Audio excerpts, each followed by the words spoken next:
Bagaimana kabar kalian? Apakah ada yang tidak hadir pada hari ini? Wah, luar biasa sekali ya, semuanya hadir pada hari ini yang insya Allah dalam keadaan sehat walafiat. Baik, sebelum kita memulai proses pembelajaran, alangkah baiknya kita membaca doa terlebih dahulu. Seperti biasa, KM silahkan pimpin doanya. Selanjutnya siapkan buku dan peralatan tulis kalian, fokuskan pikiran dan konsentrasi, dan kita siap untuk memulai proses pembelajaran kita hari ini. Sebelumnya, Ibu ingin bertanya, apakah kalian setiap sebelum berangkat ke sekolah itu selalu mengatur atau memanage aktivitas kalian? Ya, tentu saja ya, kalian itu pasti mengatur atau memanage aktivitas kalian. Misalnya, kalian mengatur waktu mandi, waktu sarapan, dan lain sebagainya supaya tidak terlambat masuk sekolah. Ataupun kalian mempersiapkan, merencanakan hal-hal yang kalian butuhkan ketika akan masuk sekolah di hari berikutnya. Nah, apa hubungannya dengan materi yang akan kita pelajari hari ini? Jadi, hari ini tuh kita akan mempelajari mengenai manajemen. Nantinya, kalian itu diharapkan bisa menjelaskan pengertian manajemen, unsur-unsur manajemen, prinsip-prinsip manajemen, dan kalian bisa membedakan serta mengidentifikasi tingkatan-tingkatan manajemen beserta bidang-bidang manajemennya. Kemudian, kalian bisa memahami serta mencontohkan penerapan fungsi manajemen.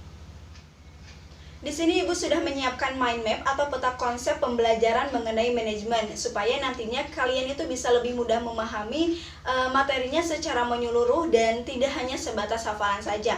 Murid-murid, sebelum kita mempelajari apa itu manajemen, kita lihat terlebih dahulu gambaran besar materi yang akan kita pelajari. Kalian bisa lihat ada 5 cabang utama materi yang akan dipelajari dalam manajemen ini. Yang pertama ada konsep dasar manajemen, kedua fungsi-fungsi manajemen, ketiga prinsip manajemen, dan yang keempat ada bidang-bidang manajemen, dan yang terakhir itu adalah penerapan fungsi manajemen. Kita masuk pada cabang yang pertama, yakni konsep dasar manajemen. Nah, pada cabang yang pertama ini kita akan pelajari bersama apa sih itu manajemen, lalu unsur-unsur apa yang diperlukan dalam kegiatan manajemen, dan tingkatan-tingkatan yang ada pada manajemen yang ternyata itu ada hubungannya dengan tingkatan jabatan dalam suatu organisasi. Kemudian pada cabang yang kedua ada fungsi-fungsi manajemen. Nah, pada cabang fungsi manajemen ini akan dipelajari berbagai fungsi menurut 2 tokoh manajemen, yakni menurut George Terry dan yang kedua menurut Henry Fayol. Selain itu, pada cabang fungsi manajemen ini kita akan mempelajari mengenai struktur organisasi. Nah, struktur organisasi apa sih yang bisa dikatakan ideal? Kemudian selanjutnya ada pada cabang yang ketiga yaitu prinsip-prinsip manajemen. Nah, pada prinsip manajemen ini kita akan pelajari ada 14 prinsip manajemen menurut Henry Fayol yang idealnya itu senantiasa dijadikan landasan dalam kegiatan manajemen. Kemudian yang keempat, kita masuk pada cabang yang keempat yaitu bidang-bidang manajemen. Manajemen ini memiliki berbagai macam bidang. Tentu tujuannya itu untuk fokus pada kegiatan atau pekerjaan yang akan dilakukan. Manajemen pada umumnya ada 5 macam bidang. Ada manajemen produksi, manajemen pemasaran, manajemen keuangan, manajemen akuntansi, dan yang terakhir itu adalah manajemen sumber daya manusia. Selanjutnya yang terakhir adalah penerapan fungsi manajemen. Nah, pada cabang yang kelima, yang terakhir ini kita akan pelajari bagaimana penerapan fungsi manajemen yang telah kita pelajari pada cabang yang kedua dalam suatu organisasi, seperti organisasi sekolah. Baik, sebelumnya Ibu akan bahas terlebih dahulu cabang yang pertama yaitu konsep dasar manajemen. Nah, tentunya pada konsep dasar manajemen ini kita harus tahu dulu apa yang dimaksud dengan manajemen. Jadi, yang pertama kita bahas adalah pengertian atau definisi dari manajemen. Manajemen itu berasal dari bahasa Inggris yakni to manage, yang bisa diartikan sebagai pengaturan atau mengatur, atau bisa dikatakan sebagai pengelolaan. Nah, ternyata manajemen ini bisa dilihat dari 2 sudut pandang. Yang pertama, manajemen bisa dikatakan sebagai ilmu, dan yang kedua, manajemen itu bisa dikatakan sebagai seni. Kenapa manajemen bisa dikatakan ilmu? Karena manajemen itu didasari atas penelitian serta teori-teori. Itulah kenapa manajemen dikatakan sebagai ilmu. Kemudian, tadi yang kedua, manajemen bisa dikatakan sebagai seni. Karena menurut Mary Parker Polet mengatakan bahwa manajemen itu merupakan seni dalam mengatur pekerjaan melalui orang lain. Nah, berarti ada kaitannya di sini dengan bakat. Jadi ada orang yang secara bakat itu dapat mengatur. Kemudian manajemen bisa dikatakan seni, berarti tadi ada hubungannya dengan keindahan. Tadi dikatakan bahwa manajemen itu adalah ilmu dan seni. Ilmu dan seni tentang apa? Nah, ilmu dan seninya ini mengenai 4 hal. Yang pertama adalah planning atau perencanaan. Yang kedua organizing, yaitu pengorganisasian. Yang ketiga actuating, yaitu pelaksanaan. Dan yang keempat controlling atau pengawasan, atau juga bisa dikatakan pengendalian. Nah, apa yang dirancanakan di organisasi kemudian diawasi, yaitu sumber daya. Kita ketahui bahwa sumber daya itu jumlahnya terbatas. Nah, itulah kenapa sumber daya harus diorganisasi, dikelola, dan diawasi secara baik. Nah, pengelolaannya itu tentu harus menggunakan prinsip efektif dan efisien. Nah, efektif di sini itu kaitannya dengan tepat sasaran, artinya tujuannya itu dikatakan tercapai. Kalau efisien itu kaitannya dengan penghematan. Apa yang dihemat? Yaitu ada menghemat waktu, kemudian tenaga, dan yang ketiga itu penghematan dalam sumber daya keuangan atau uang. Jadi sampai sini kita dapat menyimpulkan apa yang dimaksud dengan manajemen. Manajemen adalah ilmu dan seni yang bertujuan dengan perencanaan, pengorganisasian, pelaksanaan serta pengawasan terhadap sumber daya yang terbatas untuk mencapai tujuan.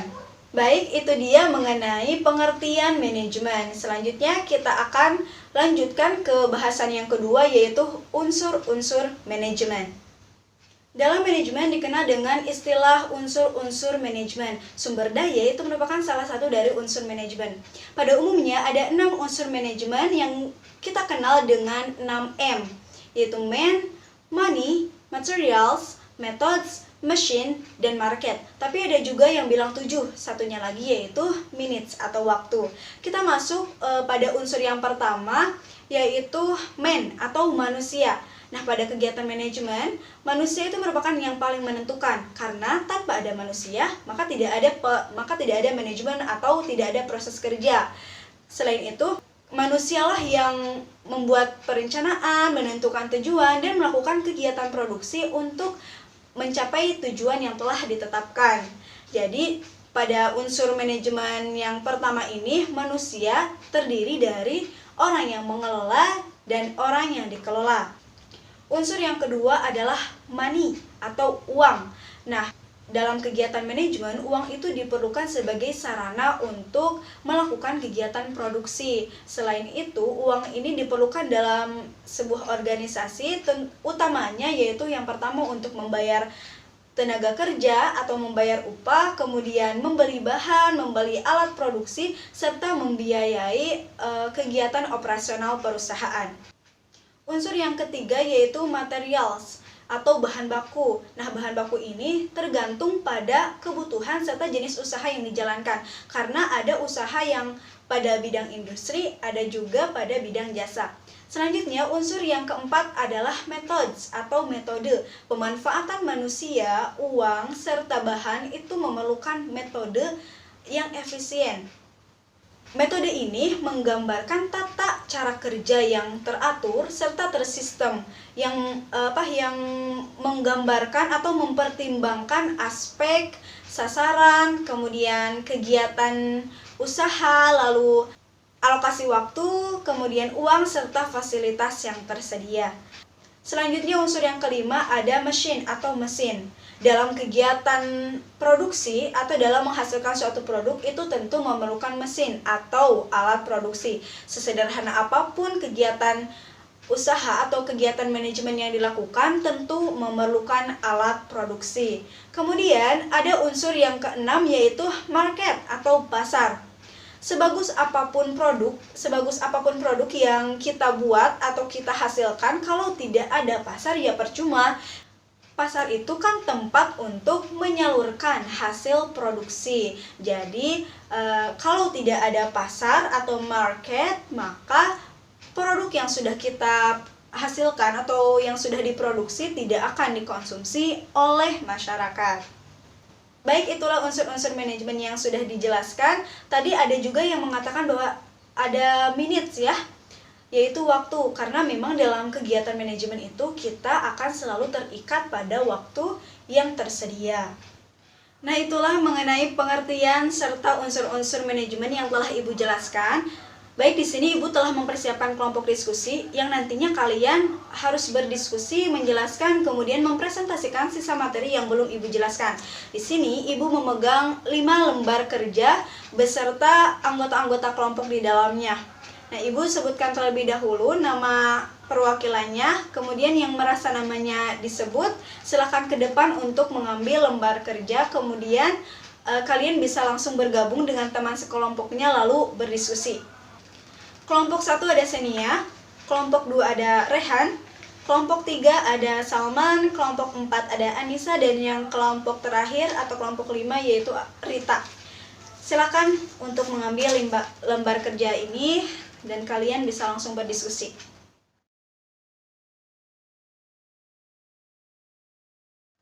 Cukup perwakilan saja ya yang presentasi, silakan berdiskusi terlebih dahulu dalam waktu 15 menit. Setelah itu kalian langsung presentasi ke depan.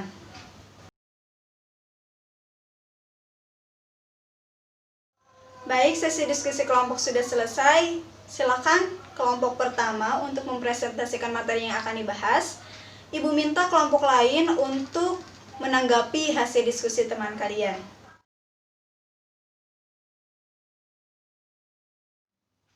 Baik, alhamdulillah semua kelompok sudah mempresentasikan materinya masing-masing dan Ibu kira sudah cukup bagus penjelasan dari kalian. Ibu ucapkan terima kasih kepada semua kelompok yang sudah bekerja sama dengan baik. Nah, di akhir pembelajaran hari ini, Ibu ingin memberikan tugas kepada kalian. Tenang saja, dikumpulkannya nanti minggu depan dan tugasnya itu bersifat individu. Kalian ditugaskan untuk membuat simpulan materi manajemen dalam bentuk mind map atau peta konsep. Buat sekreatif mungkin dan semampu kalian juga. Baik, untuk mengakhiri pembelajaran hari ini, kita ucapkan hamdalah bersama-sama. Alhamdulillahirabbil alamin, dan kita tutup dengan doa kafaratul majlis. Subhanakallahumma wa bihamdika la ilaha illa anta astaghfiruka wa atubu ilaik. Terima kasih. Wassalamualaikum warahmatullahi wabarakatuh.